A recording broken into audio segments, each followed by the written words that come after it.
మహాభారత యుద్ధం ముగిసి 5000 ఏళ్లు దాటిపోయింది. ఆ యుద్ధంలో పాల్గొన్న కౌరవ పాండవులంతా ఇప్పుడు కేవలం పురాణాల్లోని పేర్లు మాత్రమే. కానీ ఒకే ఒక్కడు మాత్రం ఇప్పటికీ మన మధ్యే ఈ భూమిపైనే తిరుగుతున్నాడని మీకు తెలుసా?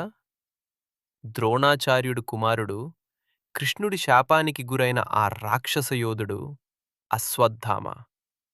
ఒక భయంకరమైన శిక్ష.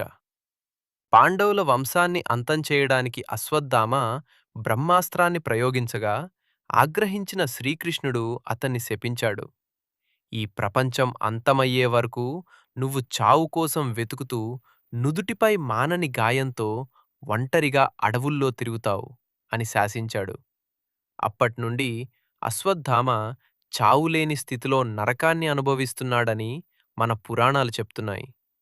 ఇదంతా కేవలం కథేనా?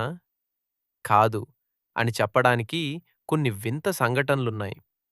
మధ్యప్రదేశ్లోని అసిర్గర్ కోటలో ఉన్న ఒక పురాతన శివాలయంలో ప్రతిరోజూ ఉదయం పూజారి తలుపులు తీసే సమయానికే ఎవరో తాజా పూలతో శివునికి పూజ చేసి వెళ్తున్నారట. అక్కడ పనిచేసేవారు చెప్పే దాని ప్రకారం 7 అడుగుల కంటే ఎక్కువ ఎత్తు ఉండి నుదుటిపై గాయం ఉన్న ఒక వ్యక్తి అర్ధరాత్రి వేళల్లో అక్కడ కనిపిస్తాడట.